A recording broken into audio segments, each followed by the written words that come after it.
Hey guys, Lytane here, and I just saw the new Star Wars film Rogue One, and I want to do a review on it, so let's get started.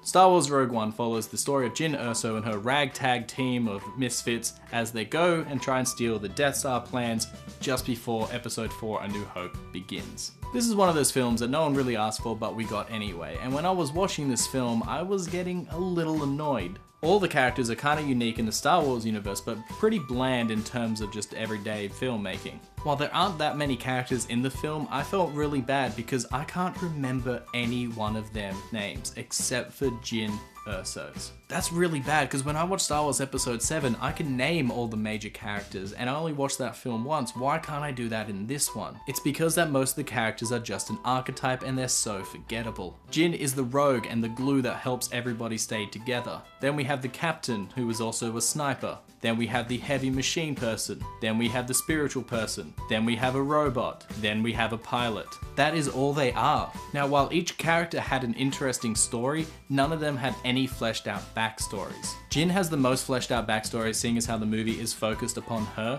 but there is a big chunk of her life that is just cut from the film with very little information. That's the years where she gets all of her training and she does all this cool stuff that we just never get to see. All the other characters also have troubled backstories that we only get hinted at in this film, and I don't know why that is. Near the end of the film, the captain says, "I lost my parents when I was 6 and I've been fighting this rebellion ever since." After that, I was like, yeah, and? I wanted to know more. I want to know how his parents were killed. Where were they killed? Were they important in the Star Wars universe or not? But sadly, none of the characters get that kind of fleshed out backstory. Maybe they'll make another prequel to this prequel with all the characters and so you can see their full stories. You never know. A good part of this film though is the humor that was interjected into this film. I say interjected because a lot of the scenes felt very serious and then they just threw a joke in because they thought they had to. I heard talk that this was a much darker and grittier film and the studio, probably Disney, decided that they wanted to lighten it up a bit, and that might be why we have so many jokes. So that being said, this film is a darker film than any of the other Star Wars films. The tone of this film shows the grittier side of the war. For a franchise that's called Star Wars, we don't really get to see much of the war fights. This film shows us those fights and shows us that it's not all black and white. There are a lot of grey areas. They show people of the rebellion that are extremists. It is a great euphemism for terrorism and how people that are fighting this war think that certain extremes are just. Even the captain at the beginning of the film does a lot of questionable things. All of this complexity is lost, however, because all the characters aren't very well developed. The first 2/3 of this film felt very disjointed and just sort of like trying to get some kind of semblance of a story in before the final act of this film. The final act, however, is extremely great to watch. It is the fight that we saw in the trailer where they're on the beaches fighting stormtroopers, fighting the AT-ATs and all this crazy stuff. It is a really cool scene. My only kind of complaint about that is that it went on for a very long time, but that's just personal opinion. Going back to the negatives for a second, the other major thing I didn't like about them is that the team didn't feel like a team. None of the characters really mesh well together, they're just sort of all there just because. Everyone sort of crowds around Jyn because she's the glue of the group, but even then they don't really feel like a team. One thing I hated about this film is that they don't do any planning before the final heist. They're like, okay, we need the Death Star plans. How do we do that? What is he proposing? Well, we'll go to a planet where we know the plans are, but we will not have any plan ourselves. They go there, they're like, okay, so we stole a ship that can get us entry. Good, you got the first part of the plan down. And then when they get to the planet, they're like, we'll just wing it. What?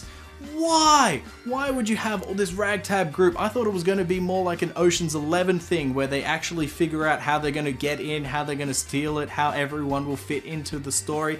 No, it's a wing it. They get there and they're like, hey, look at that building. I think that's where the plans are. They didn't even know where it was before they got to the planet. What were they thinking? They had this great idea, but they didn't even run with it. It was so random and just such a coincidence that these people managed to get anywhere in the film. For a heist movie of how people steal the plans, it was more like a, let's wing it. By the way, that what is she proposing thing was probably one of my favorite lines of the whole film. There is a scene where Jyn is telling everybody that they need to steal the battle plans for the Death Star in order to, survive. and the room goes quiet for just a couple seconds, and some guy just yells out, "What is she proposing?" Just like a heckler. It made my friends and I laugh so much. We were the only people cracking up in the cinema, and everybody's like looking at us going, "What?" It was so funny. I don't know why. Maybe I'm just crazy. The movie was also pretty predictable in how it flowed from one scene to the other. And one of the negative things is that it happens just before episode 4, so we kinda already knew what was going to happen. We know that they succeed in getting the Death Star plans because in episode 4 they have the Death Star plans. We know that Vader finds out that they have them because in episode 4 they have them. We also knew that none of these characters show up in later Star Wars films, so either they will die or they will go into an early retirement.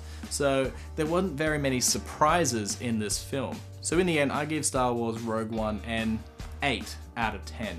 This is a solid effort and it is a cool idea for a Star Wars film. It shows the darker side of the war that we didn't really get to see in episodes 4, 5, and 6, and it shows an interesting set of characters that nearly needed more screen time and more backstory, but they were still fun to watch nonetheless. It had pretty good humor, the action scenes were great, and everything overall was pretty fun. For the first spin-off movie in the Star Wars franchise, I see a lot of good things that can come from this, and I'm eagerly awaiting some of the other movies they've announced, like the Han Solo prequel. It also lends the idea that maybe we can make a prequel with anybody, like Mace Windu would be an interesting one, or maybe even Qui-Gon or a Yoda film, or even what happened to Darth Vader in between episode 3 and 4 would be a cool idea.